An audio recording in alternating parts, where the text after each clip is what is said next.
volunteerism. So today, if you are in a position of leadership within YPO, you're not gaining any monetary reward. You do it because of the passion you have for YPO. And what is quite impressive is that out of the 24,000 CEOs worldwide that comprise of YPO, 40% of the CEOs are currently in positions of leadership within YPO, besides their own businesses that they're already handling on a day-to-day basis. Interesting. And then if we look at the figures internationally, you've got 24,000 CEOs, you've got 450 chapters, out of which Nairobi is one chapter. And YPO spans across 130 countries. They employ over 20 million employees worldwide. And I'll get this, the annual revenue collectively for YPO members is $6 trillion.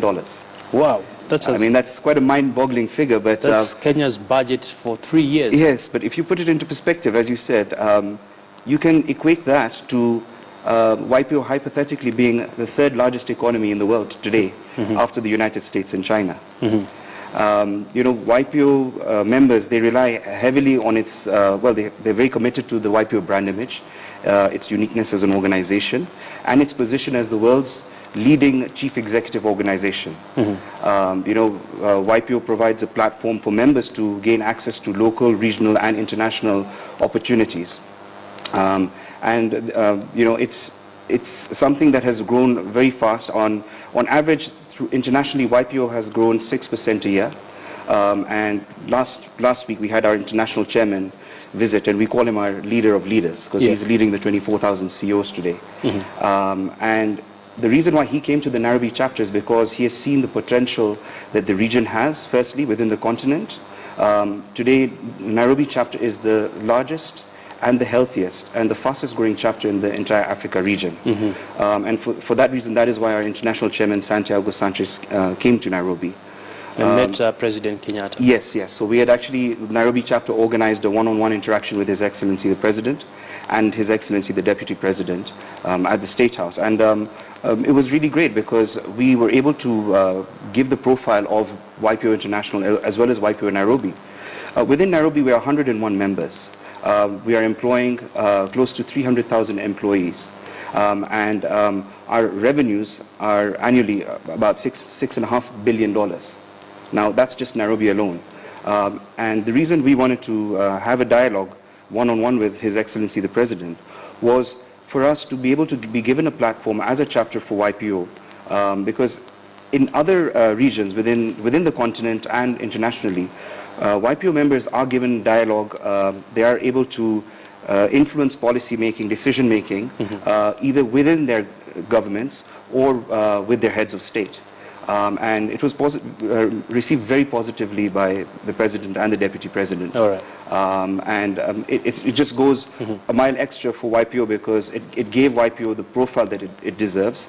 And there's also benefit in it for Kenya. All right. Today, Mr. Santiago Sanchez, our international chairman, committed to the President that out of these 24,000 CEOs, we are looking at bringing in opportunities for investment and tourism into your country.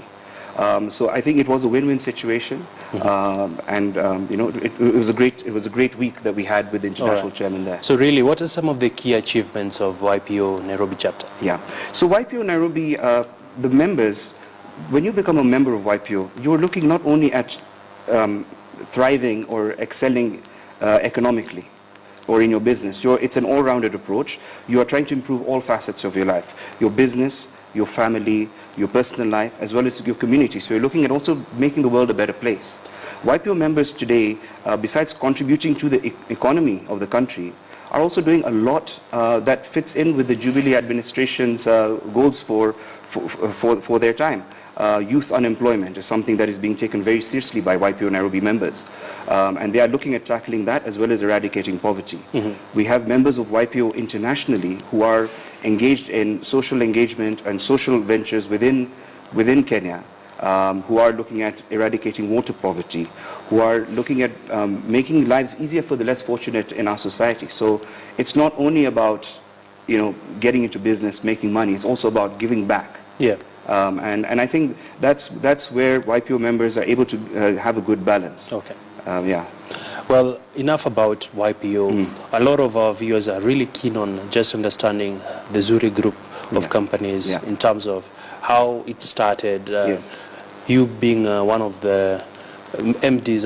Actually, you are the current MD. Yes. And how did you rise through to become the MD? Talk to us about the genesis of all this. Sure. Zuri Group is a family-owned multinational conglomerate. We've got interests in floriculture, hospitality. The group has hotels in India and in Kenya. And the group also grows roses here in Kenya and exports roses to the European markets and other markets worldwide. My entry into the family business came straight after I had done some work experience in the Knight Frank in the hotels division in London. So that was about a year of experience before I joined the family business. And as soon as I joined the family business, I went first to India, which is where the group has got 3 existing hotels. And the idea was to build, construct, and manage these hotels, along with my brother there, who's still based in India, and to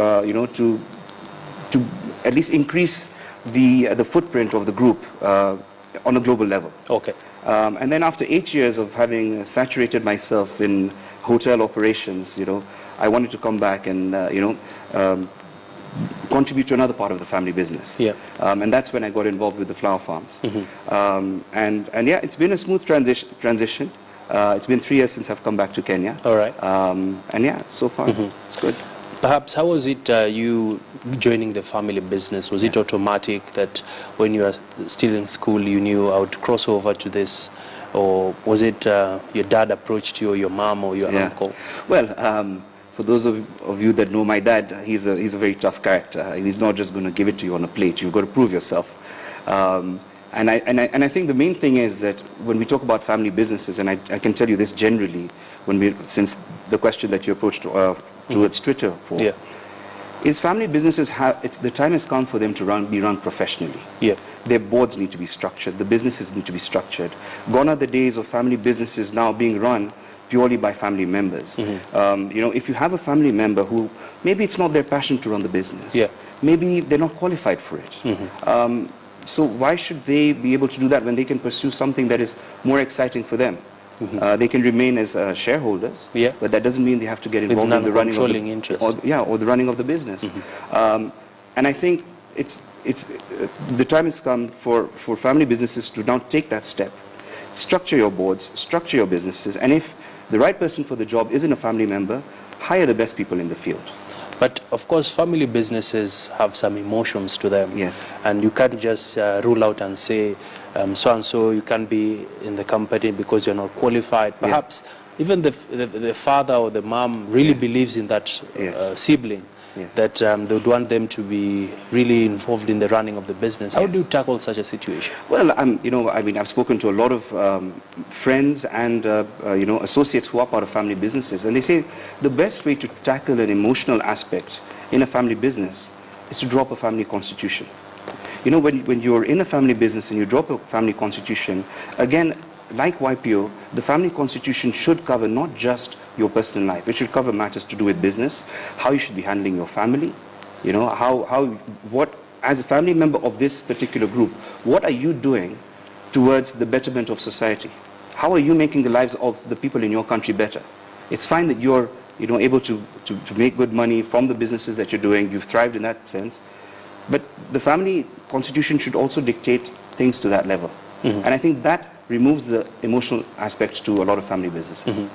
Of course, you might have this constitution, but there's the question of discipline, because most family businesses can be discussed over a dinner.